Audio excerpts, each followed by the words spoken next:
મહત્વના સમાચાર મળી રહ્યા છે રાજુલાથી। રાજુલા સિવિલ હોસ્પિટલમાં ધમાલ મચાવનાર 14 આરોપીઓને ગણતરીના કલાકોમાં જ પોલીસે દબોચી લીધા। ગઈકાલે સિયાળબેટ ખાતે ભાડાથી નજીવી બાબતમાં બે જૂથ વચ્ચે થઈ હતી મારામારી। બીજા જૂથના લોકો રાજુલા સિવિલ હોસ્પિટલ ખાતે આવી ધોકા પાઇપ વડે ધીંગાણું ખેલ્યું।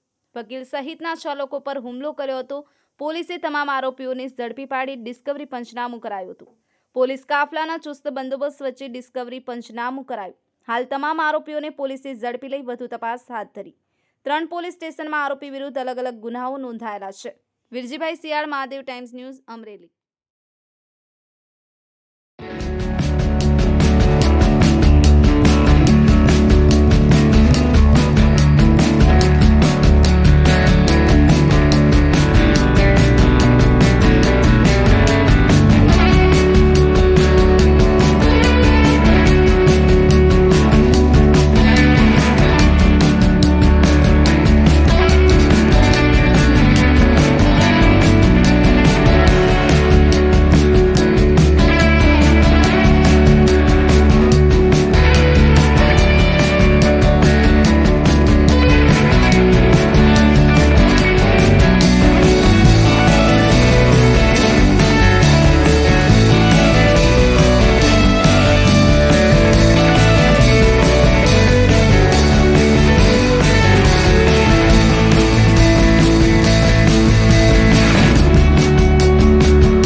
ગઈકાલે જે સિયાળબેટ ખાતે, પીપાઓની જેટ્ટી ખાતે તથા રાજુલાની સિવિલ હોસ્પિટલ ખાતે જે અલગ અલગ બનાવ બનેલ હતા, એમાં ત્રણેય જે બનાવો હતા એમાં ગુના દાખલ કરવામાં આવેલ હતા।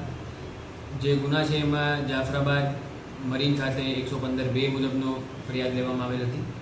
પીપાઓની જેટ્ટી ખાતે પીપાઓ મરીન પોલીસ સ્ટેશનમાં તથા રાજુલા ખાતેનો બનાવ રાજુલા પોલીસ સ્ટેશનમાં 109(1) જે અગાઉની 307 હતી એ મુજબ ખૂનની કોશિશનો બનાવની ફરિયાદ લેવામાં આવેલ હતી।